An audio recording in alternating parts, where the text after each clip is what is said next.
Thank you so much for our first panel. This was a really great thing to listen to. Now, to do something else now, we have a fireside chat. The fireside chat that is titled Helping Those Who Help Us All. And our next speaker is Nikolai Bramson. He is the CEO at Systematic, and that is a company that is working actively with DoDs across the world. And I was just reading his LinkedIn yesterday. He has a really interesting career. In fact, he started at Systematic as his first job just out of the university, and he stayed for about 12 years, then left only to rejoin just a few years and shortly become the CEO. So this conversation will explore how Denmark supports strategic software champions across the fields of procurement, across policy and cross-sector collaboration, because that is also a very important avenue in safeguarding sovereignty and operational continuity. And they will have about 20 minutes to talk about it all, and the fireside chat will be moderated by Leslie Hitchcock, the co-founder and publisher of Resilience Media. Please, Leslie and Nikolai, welcome on stage. Thank you. Thank you. Thank you. Wow. Appreciate you being here. Thank you. So we're a startup conference. You're Systematic, Yeah. 40-year-old company. What are you doing here? That's a good question. First and foremost, you invited us. True. But secondly, and the reason for being here is being who we are and what we deliver, and integrating in a lot of IT and creating an overview of what's happening on the battle space. A core part of that is the ecosystem around us, and being very much in tune with both the large-scale providers and the big companies in the defense industry, some here as well. But just equally important, making sure we leverage all the innovation coming up of startups, all the newest technology, bringing the sensor data, the input and the feeds in from these kind of things. I think the modern battle space needs both mature companies as well as startups to succeed in the fight we see today. Yeah. So when we started doing this a few years ago, we saw that the incumbents, shall we say, were really prickly about startup technology and not really understanding how to integrate with it or even to acknowledge its existence. And we've seen kind of a settling in the industry, I think, now, where we're seeing companies that understand the value of startup technology begin to have these relationships. And so I'd love to hear more about, the biggest relationship that we've seen now Systematic make is with Helsing. Yeah. Would love to know a little bit about that from your standpoint. Obviously, Helsing isn't here to talk about it, but we were really interested to see that announcement and to cover it. Well, I think looking, and as most people do in the defense industry, to all the lessons learned coming out of Ukraine and the terrible situation there, is the battle is very much being won by these kind of startups, by the innovation power, being able to adapt. And for us, it's a natural fit with Helsing from a cultural to an ownership, but also from a technology perspective. We've always been a software company. We are at heart and will always be a software company and don't do any hardware. So we need to partner for everything else, you could say. But we don't do all software, so controlling the drone swarms, bringing AI into the front, and autonomous vehicles and drones and UAVs and everything going on in the whole drone space is not as what we are targeting to do. But making it easy to execute when you do plans and operations, getting the sensor feedback, providing it to every level in the military, from joint to across all the domains, across allies, is at the heart of what we are doing. And it really fits well with Helsing and what they're doing. So there's also a good natural understanding of each other's business, because they have a very strong software mindset as well within their realm of expertise. Right. And so as NATO's operational backbone, I think that's a really interesting story to continue to tell about these relationships and the ties between various companies helping to deliver these solutions to the front line. Yeah. I'd love to know a little bit more about those collaborations, and then also how Systematic operates in other countries as well, beyond Denmark, and where NATO is present. Well, we try to establish local presence as soon as we have the significant volume. We need to be there. You need to be close to our customer. It's very much the model that we do, and I think that's really also at the heart of the dialogue going on, that we try to empower our users to be in complete control of their solutions. So we provide the solutions, we train them to do the solutions, but they can completely operate it and are in control of everything else, and they don't actually need any support from us afterwards. We are there to help if need be, and we see that in areas all over the world where there's conflict, that of course we need to be there, and also in these times. So it is being there, local, being established. I think most defense companies feel the need to be local in the countries you're in to support local integrations, but also the ecosystems. We do exercises in the countries we're in with local industry, with startups. How do we integrate them? How do we fuse them? How do they get our data, and how do we get their data? And really it's about being stronger than the sum of the parts, whether it's industry and the sum of all the different technologies being in place, whether it's hardware or software, and making that sum stronger than its parts, or whether it's across alliances, which is of course us being in NATO and having so many countries being able to work together as one cohesive unit across allies is at the core of what we're doing.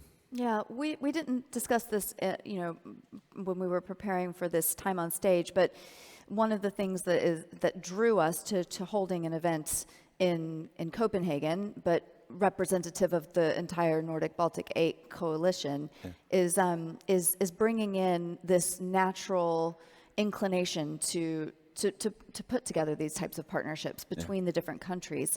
And I'd love to understand more about how that informs how Systematic operates as a company, these values that seem to be intrinsic in this region.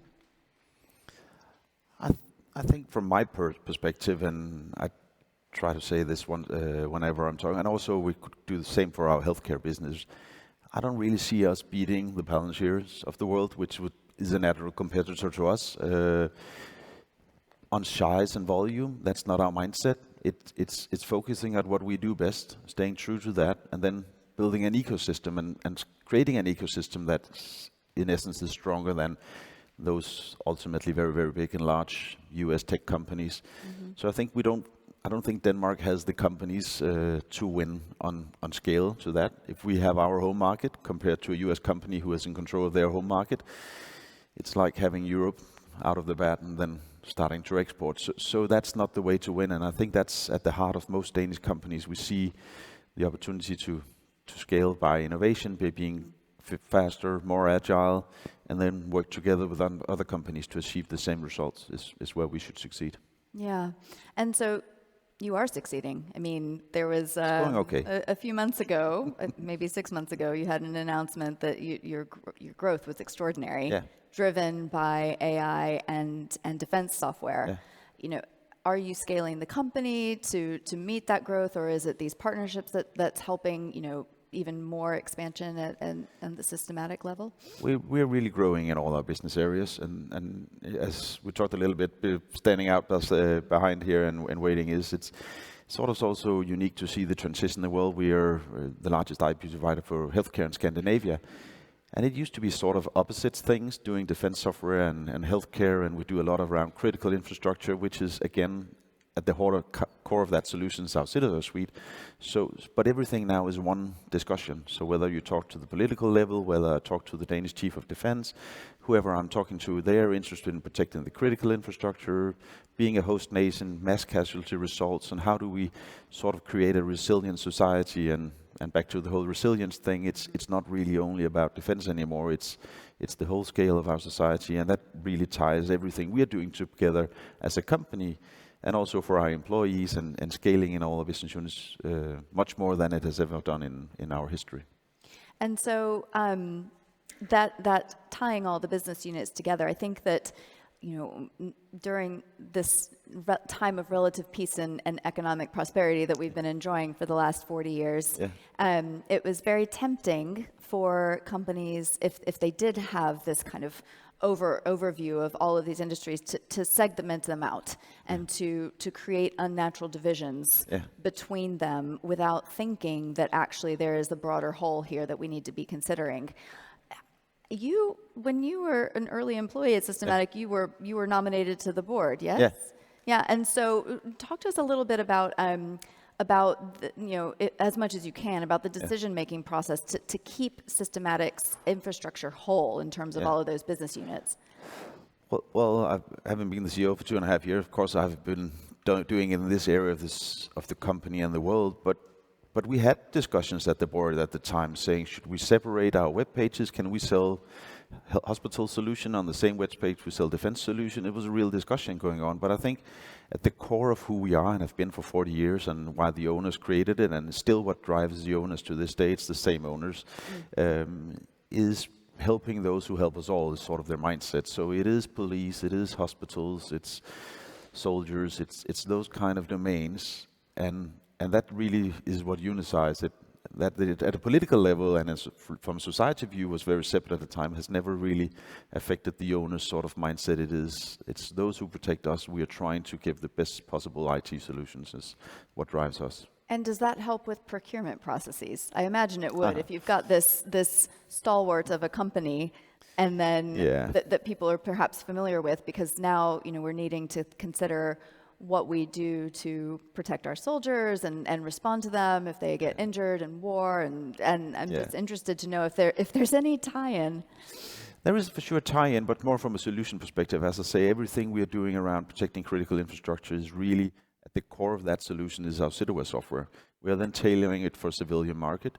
We have just started, and Germany was the first to launch this using our healthcare understanding on supporting the casualty flow of soldiers in our Cityware suite with our whole healthcare understanding and bringing that in. So from that perspective and building solutions across the domains and having sort of that domain knowledge go across is for sure helping. From a procurement perspective, I still think it's very separate sort of sectors in most countries because of how governments are run. There's a healthcare sector with their budgets and their mindset and their rules, and then you have their legislation. And it of course helps when you're a larger company and you have offices, because then you have an understanding, you have the connections, you have all the legal requirements. But I don't think I've solved procurement yet. Then we probably would grow even faster.